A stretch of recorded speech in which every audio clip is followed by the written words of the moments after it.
नमस्कार। स्वागत है इंडी वर्ल्ड स्टूडियो में, जहां हम आपको भारत और दुनिया से जुड़ी सबसे दिलचस्प कहानियां और बिजनेस सक्सेस स्टोरीज बताते हैं।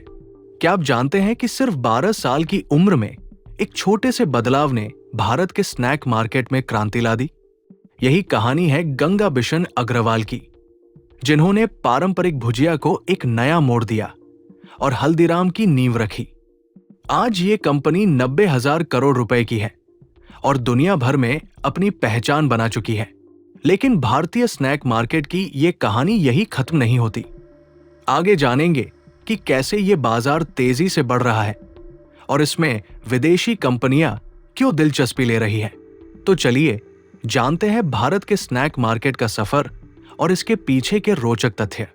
गंगा बिशन अग्रवाल, 12 साल की उम्र में एक क्रांति की शुरुआत। सिर्फ 12 साल की उम्र में गंगा बिशन अग्रवाल को अपनी असली पहचान मिल गई। उन्हें भुजिया बनाने का शौक था, एक लोकप्रिय भारतीय स्नैक।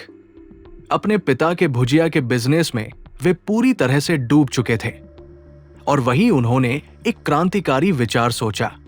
परंपरागत रूप से भुजिया बेसन, चने के आटे से बनाई जाती थी, लेकिन उन्होंने इसे मौत के आटे से बनाने का फैसला किया।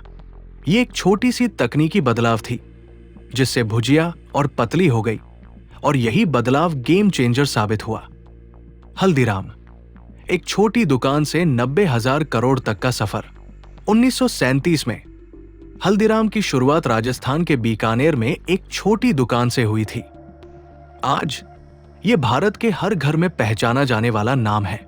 ये कंपनी 90,000 करोड़ रुपए, $10 बिलियन से अधिक की संपत्ति रखती है और भारत के स्नैक मार्केट का 133% हिस्से पर कब्जा जमाए हुए है। अंतर्राष्ट्रीय विस्तार और तेमासेक की डील। हल्दीराम का कारोबार 80 से अधिक देशों में फैला हुआ है। हाल ही में सिंगापुर की इन्वेस्टमेंट कंपनी टेमासेक ने हल्दीराम में 10% हिस्सेदारी खरीदी है। ये डील $1 बिलियन की बताई जा रही है। हालांकि अभी तक दोनों कंपनियों ने इसकी आधिकारिक पुष्टि नहीं की है। भारत का स्नैक मार्केट एक उभरता हुआ सेक्टर। भारत में स्नैक मार्केट का $1,000 करोड़ रुपए, $5.4 बिलियन का है, जो 2023 तक 1 लाख करोड़ रुपए, $11 बिलियन तक पहुंच सकता है। यानी 10 साल से भी कम समय में इसका आकार लगभग दोगुना हो सकता है। तेजी से बढ़ते स्नैक मार्केट के पीछे के कारण एक शहरीकरण और बढ़ती आय। भारत की मिडिल क्लास तेजी से बढ़ रही है। उनकी आय बढ़ने के साथ वे पैकेट स्नैक्स को घरेलू विकल्पों पर प्राथमिकता दे रहे हैं। 2 सुविधाजनक भोजन का चलन, लोग फास्ट लाइफ स्टाइल अपना रहे हैं, खासकर युवा प्रोफेशनल्स। ऐसे में रेडी टू ईट स्नैक्स की मांग तेजी से बढ़ रही है। 3 स्वास्थ्य के प्रति जागरूकता। हेल्दी स्नैक्स की मांग बढ़ रही है। अब मिलेट बेस्ड, एयर फ्राइड और प्रोटीन युक्त स्नैक्स तेजी से लोकप्रिय हो रहे हैं। 4 ग्लोबल टेस्ट और नए फ्लेवर। भारतीय उपभोक्ताओं का स्वाद विकसित हो रहा है। अब श्रीराचा चिवड़ा, वसाबी इन्फ्यूज्ड चिप्स जैसे स्नैक्स भी काफी पसंद किए जा रहे हैं। स्नैक मार्केट में कौन सबसे आगे है? हल्दीराम। भारत में स्नैक मार्केट का 133% हिस्से पर कब्जा। पेप्सिको, लेस चिप्स के जरिए बड़ा मार्केट शेयर। पारंपरिक भारतीय स्नैक्स, आलू भुजिया, सेव, चना दाल आदि की भी मजबूत पकड़। सभी के लिए उपलब्धता, छोटे पैकेट से लेकर प्रीमियम रेंज तक।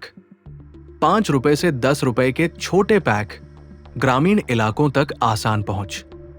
Premium snacks, gourmet dry fruits, millet based snacks, protein bars. निष्कर्ष, भारत का स्नैक मार्केट एक बड़ा अवसर। भारत का स्नैक मार्केट तेजी से बढ़ रहा है और विदेशी कंपनियां भी इसमें निवेश करने को उत्सुक है। हल्दीराम तेमासेक डील सिर्फ शुरुआत है। आने वाले वर्षों में ये बाजार और भी गर्म होने वाला है।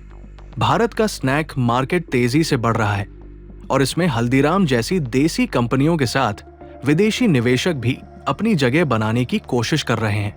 तेमासेक जैसी बड़ी कंपनियों का निवेश ये साबित करता है कि भारतीय स्नैक इंडस्ट्री में जबरदस्त पोटेंशियल है। लेकिन असली सवाल यह है क्या भारतीय ब्रांड्स इस बढ़ती प्रतिस्पर्धा में आगे रह पाएंगे?